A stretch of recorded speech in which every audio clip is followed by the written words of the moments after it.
Welcome to CISO Conversations, EU Data Regulations. I'm your host, Kev Johnson.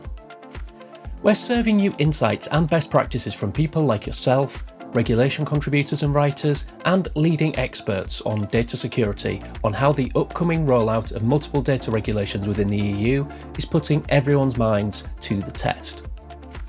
Today, we're going to explore the impact of cyber attacks and data regulations on business resilience, particularly concerning critical infrastructure, and how these factors ultimately affect profits.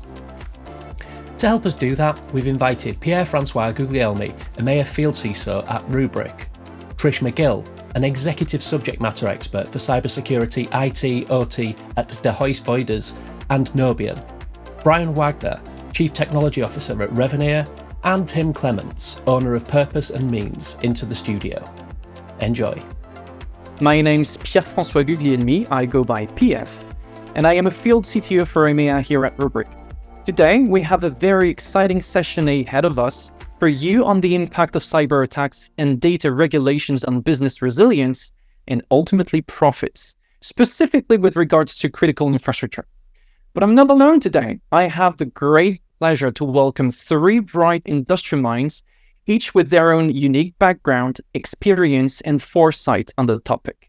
Trish, Brian, and Tim, welcome to you all. Before we dive into it, can you maybe introduce yourself? Trish, do you want to go first? Sure. Thank you for having me. My name is Trish McGill. I'm an executive SME for cybersecurity in IT and OT. My experience is mostly in the heavy industry, critical infrastructure, manufacturing. So I'm really delighted to be on this panel today. Thank you. Thank you. Brian, do you want to go next? Sure. Hi, Brian Wagner. I'm a CTO in the financial services world, but I got my security background working with regulated customers all over the world during my time working for Amazon Web Services. All right. And finally, Tim? Yeah. Hello, everyone. My name is Tim Clements. I'm based in Copenhagen. I've got my own business, Purpose and Means, helping primarily global companies strategize, orchestrate their data protection programs.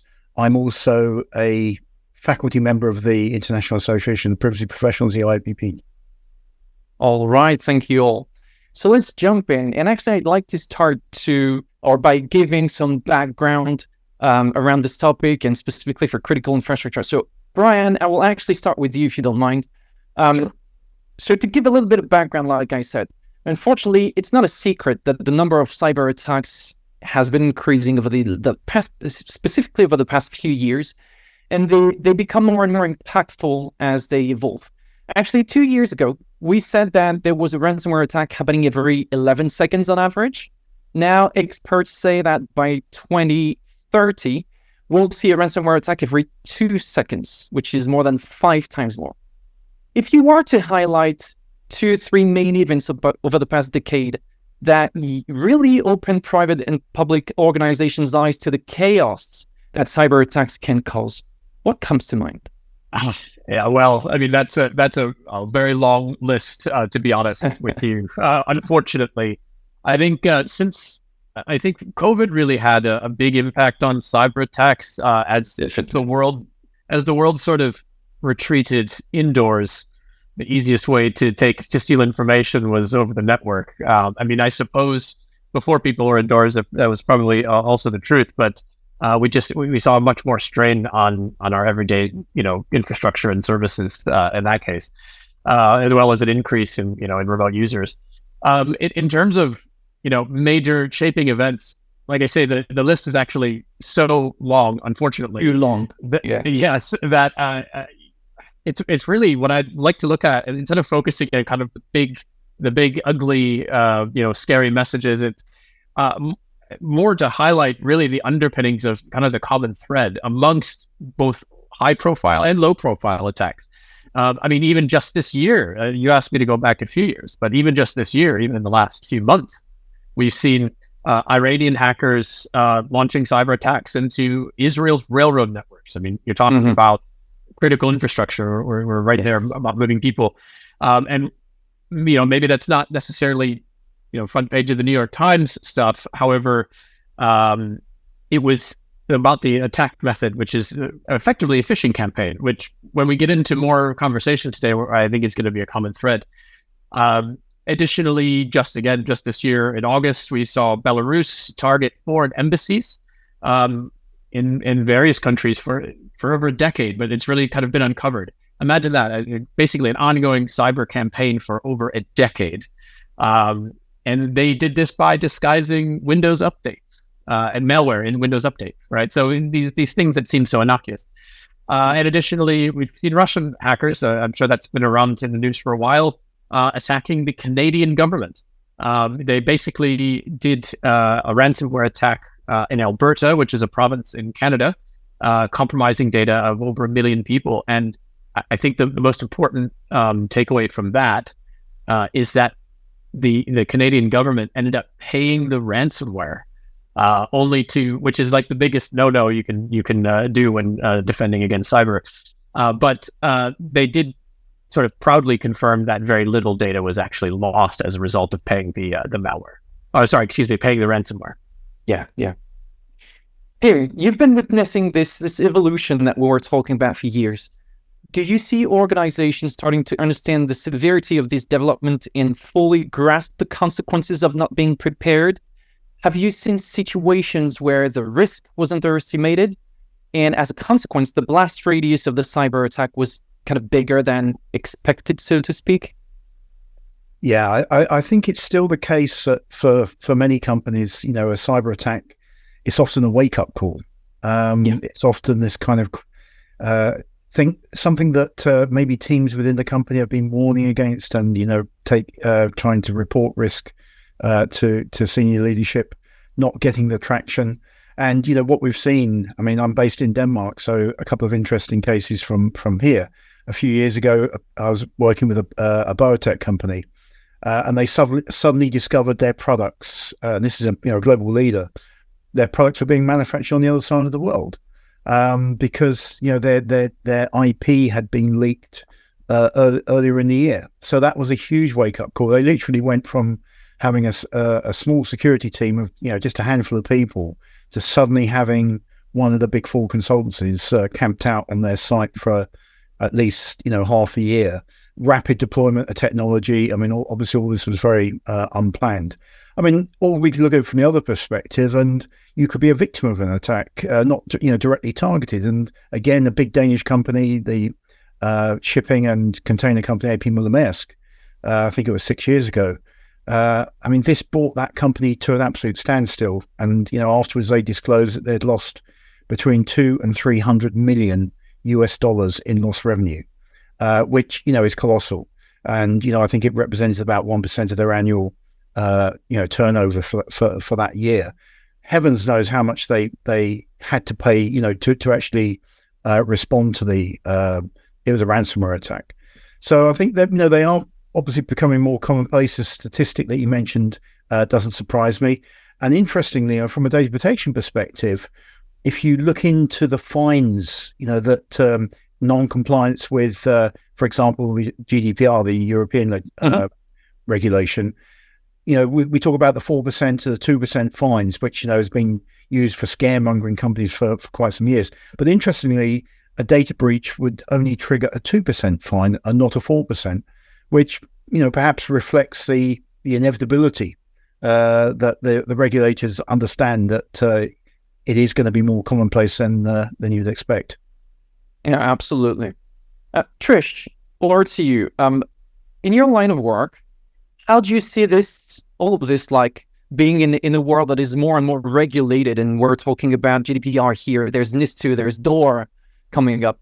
How do you see this impacting structural change from an IT and data security point of view in organizations? Do you see any kind of differences in how this is approached in critical infrastructure versus non-critical infrastructure? Yeah, that's a very good question and very actual too. I think more and more people starting to understand that we heavily depend on everything in IT, OT, IIoT. Everything is connected.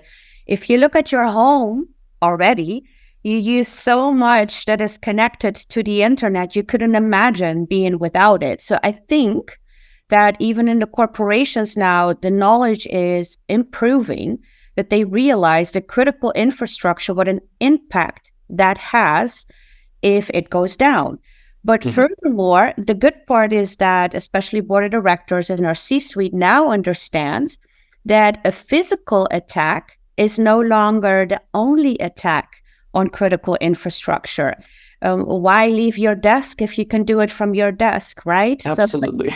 So I think that they understand now they have an additional risk, which is now the cyber attack can take out a complete critical infrastructure. So not only can it damage the environment, the reputational damage is, of course, impeccable on that note. But if you look at the medical field alone, this has a huge impact also on the health of people. So definitely the awareness is there, slowly but surely.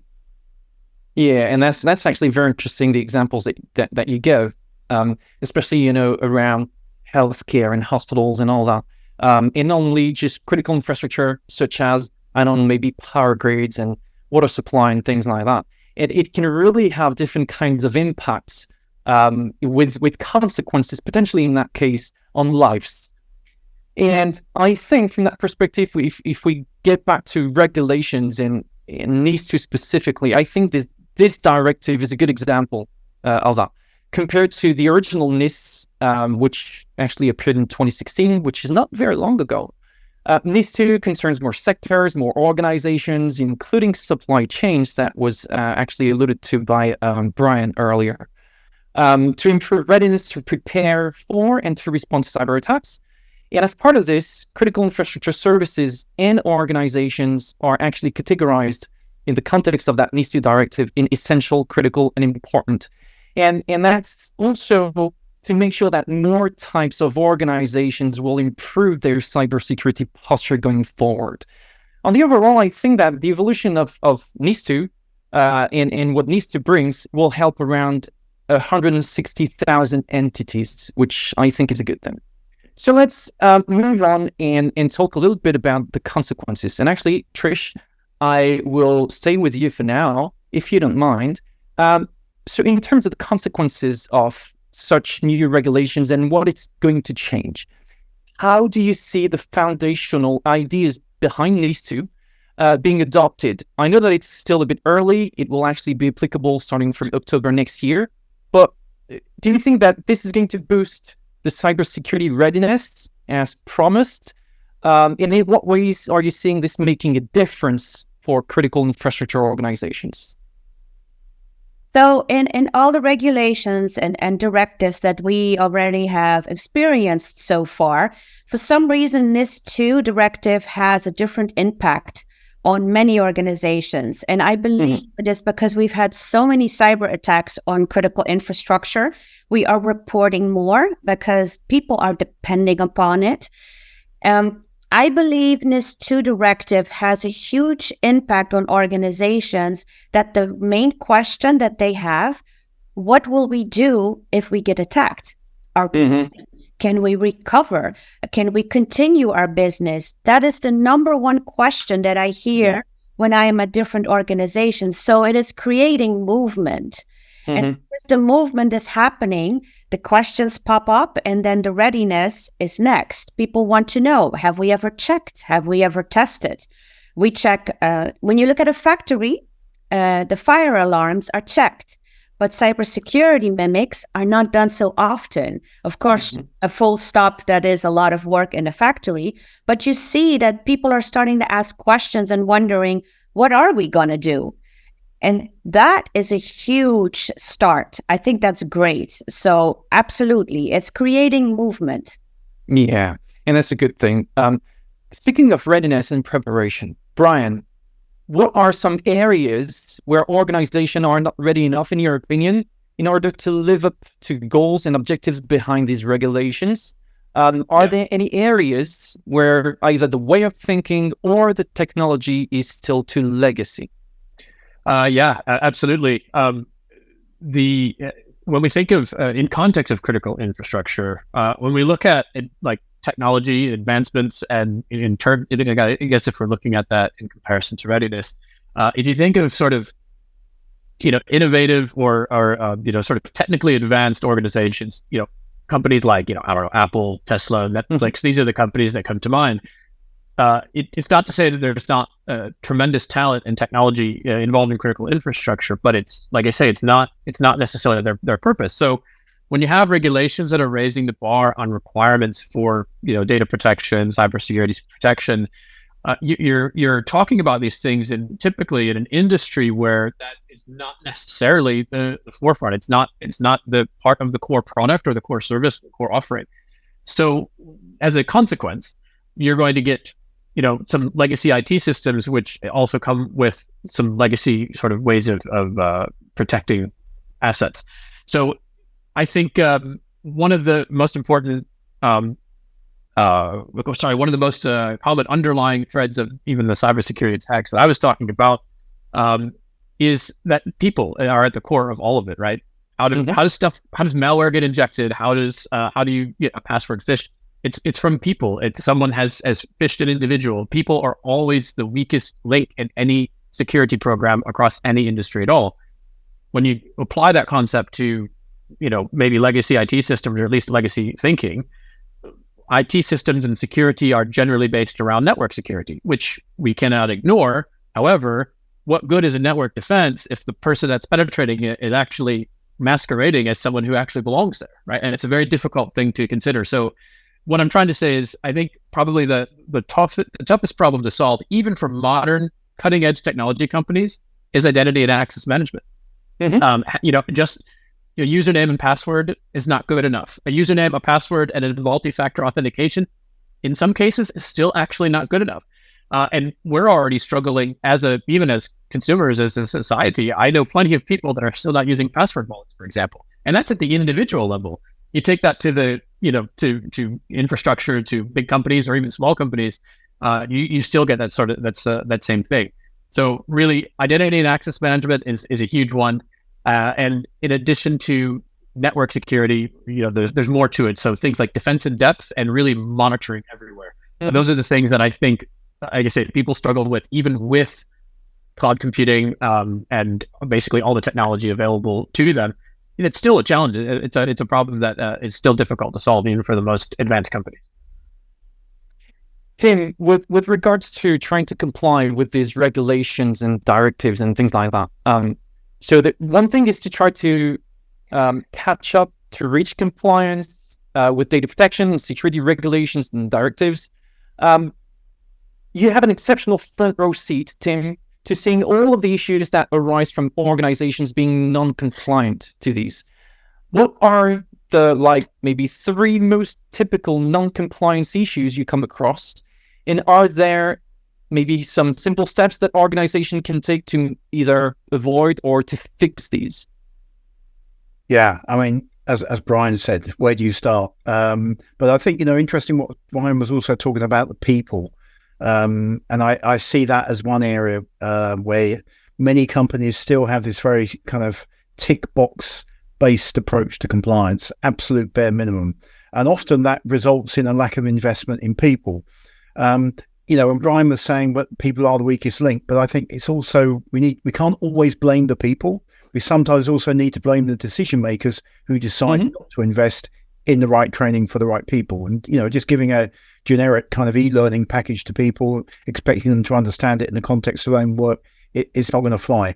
And also related to what Brian was saying, again, it's about behaviors. You could have the most sophisticated identity and access management system there is, but once people get access to the data, how they then act with it and how they behave with it, that's another thing. Again, it's about investing in the right type of training.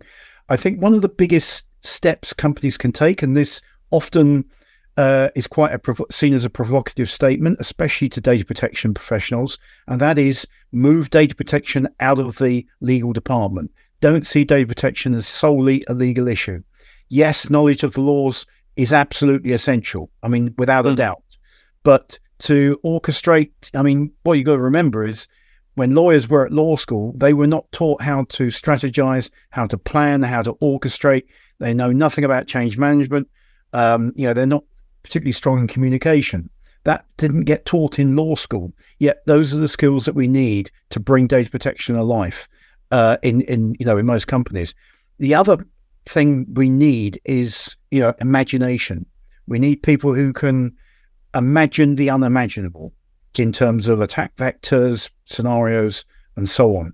And as we know, threat actors, they're meticulous, they're patient, and they're extremely creative.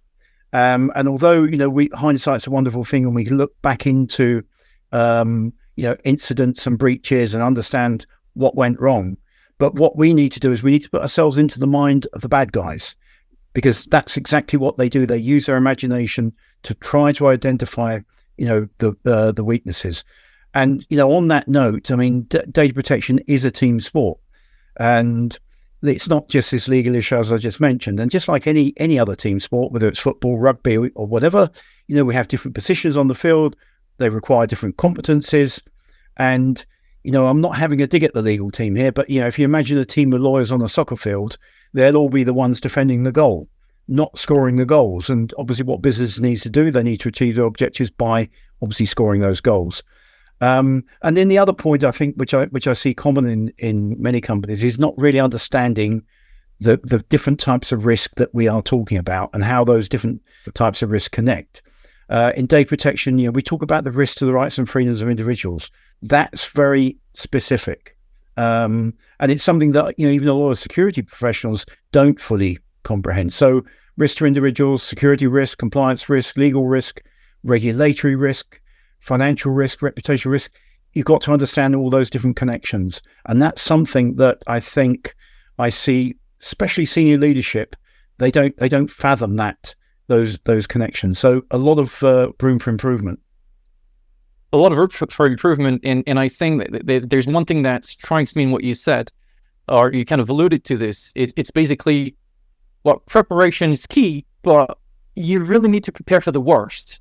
And that means that you need to test for the worst. You need to test the worst case scenarios.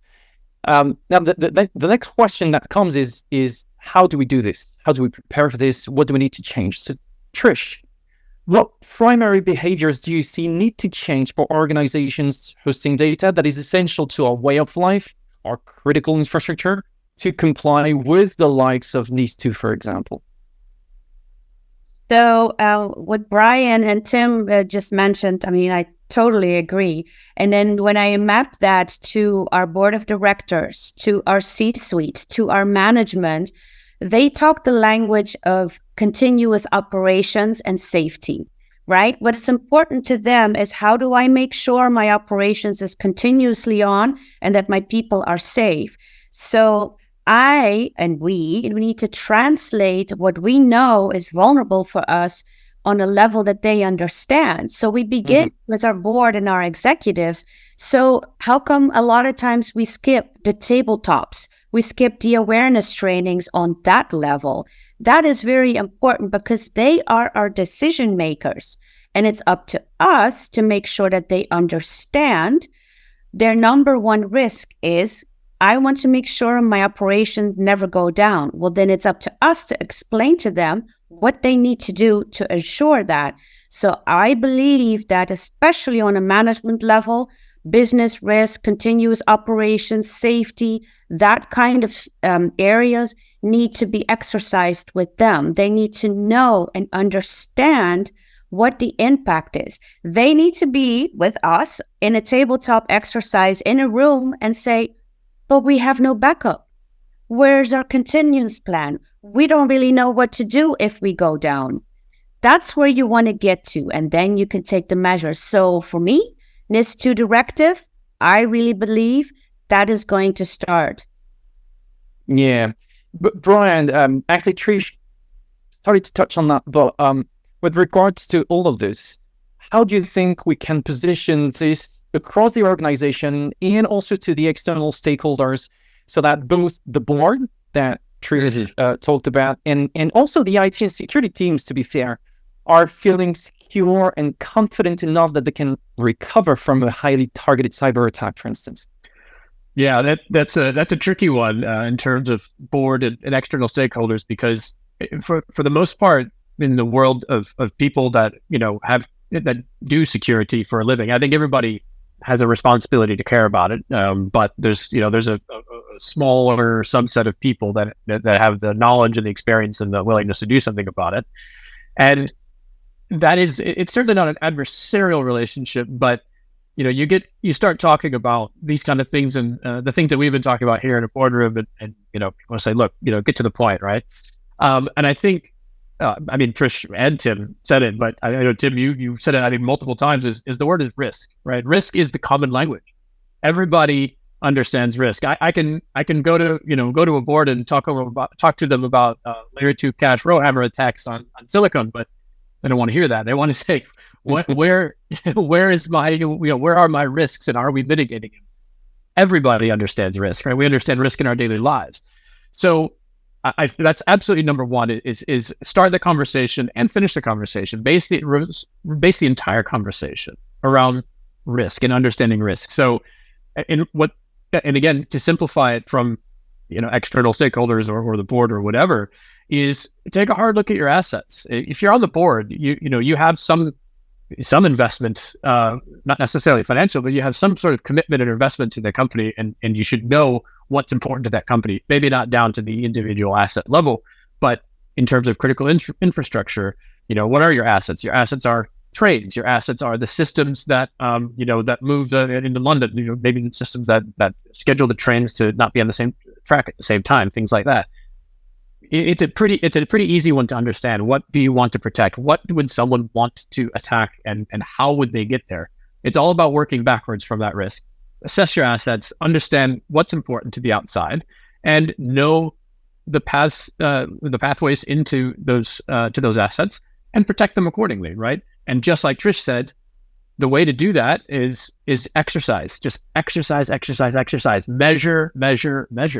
That's the other piece of it. Is prevention is about understanding what abnormal looks like. And today, with all with cloud and the availability of computing, we're generating a tremendous amount of data. We should be able to have the data that we need to understand that an attack is coming, because attacks don't just happen. They are weeks, months, sometimes even years in the making.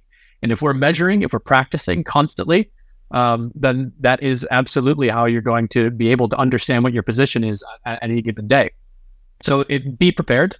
In terms of feeling secure and confident, it is that preparation to say, we ran another red team, we ran another tabletop exercise, and these were the results. And these results compared to the last time we did this, we are this much more aware, or this much more prepared. Yeah, I couldn't agree more with everything that you just said. Preparation is key. We've already said that. We'll probably say it again. And doing these exercises, these trainings, I think that people and employee education is critical from that perspective. Yeah. And running the tests and doing them on a regular basis and comparing to the previous one, and all that is really key to the preparation. But to get there, to get to that point where we have confidence in our capabilities to respond to a cyber attack. Thank you very much to you all for joining us today. All right, that wraps up today's episode of CISO Conversations EU Data Regulations. Thank you so much for joining us. If you want more insights on navigating data regulations, you should join us next time when we continue the conversation on the impact of cyber attacks and data regulations on business resilience, particularly concerning critical infrastructure, and how these factors ultimately affect profits. Don't miss out on that one. Rubrik is on a mission to secure the world's data. We help organisations uphold data integrity, deliver data availability that withstands adverse conditions, continuously monitor data risks and threats, and recover their data when they are attacked. Make sure to hit the subscribe button so you don't miss out on future episodes. See you next time.